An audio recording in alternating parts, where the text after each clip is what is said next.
Hey guys, so let's talk about knowledge, understanding, and wisdom. Knowledge, understanding, and wisdom.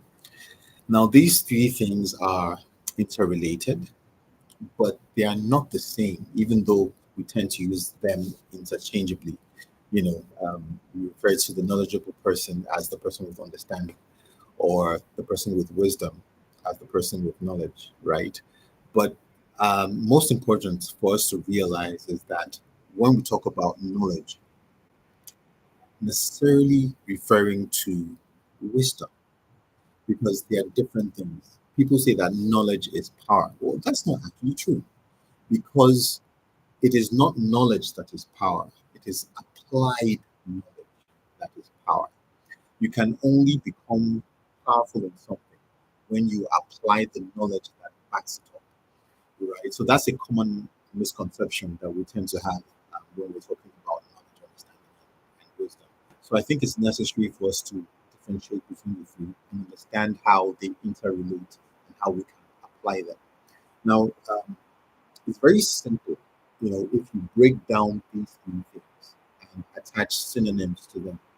So, for instance, in place of knowledge, a synonym we can use is information. Information, right? Is what knowledge is. It's data, it's information that you have about a particular subject or a set of subjects. When you are knowledgeable in something, it means that you have the information about that thing, right? Now, understanding is comprehension. Now, you can have a series of information or set of information about something without necessarily understanding it, right? But when you comprehend, then you are able to translate the knowledge that you have into something intelligible that you can now apply. That's the third step, application. That is where wisdom comes in, right? You're wise when you're able to have knowledge that you understand, that you can apply. And you can't skip any of these steps. Before you get to the level of wisdom, you must understand whatever it is that you need to apply. And before you can apply it, before you can understand it, you must, first of all, have the information in the first place, right? So it's just like the difference between the person who has a car, the car owner, who who has the knowledge that when he turns the key in the ignition, the car is going to start. He has that knowledge, and he zooms off to wherever he wants to go. But say he comes across a situation where he turns the key in the ignition and the car doesn't start. Now he knows that it's supposed to start, but it doesn't start. So what does he do? He calls the mechanic. Now the mechanic comes, asks the guy to start. Nothing happens. He pops the hood, looks inside, does one or two things, God knows what, and says, start it again. And then lo and behold, the car roars to life. Now, what did the mechanic do? He had knowledge, right? But he didn't stop there. He understood that this knowledge that he had about the mechanics of the car need to be applied in a particular way. And that is what he did. The car particular way, and that is what he did. The car owner only had a basic knowledge about how the car is supposed to work, but he didn't understand how the different parts moved or connected together.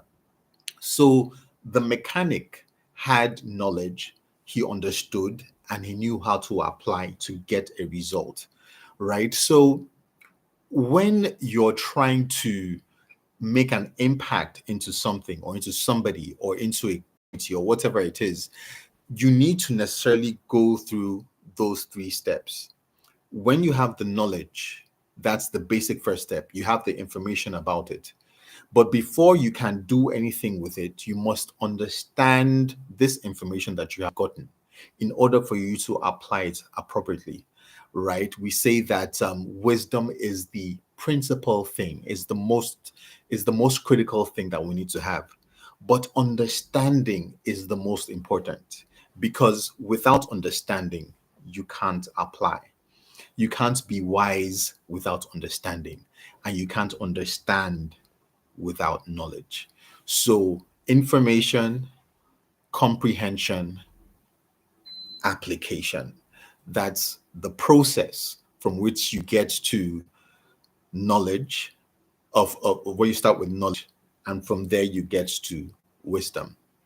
So, as we seek to become wise about the things that we need to do, the things that we need to understand about the world in which we live in, whatever market you're operating in, whether it's the financial market, the business market, the products and services market, whatever it is, in order to become wise in that field of endeavor, whatever that field is, you must go through these three steps before you get to that top level. So I hope this really helps somebody out there, so that you can apply what you just heard, right? And make sure that you get the most out of it. Okay.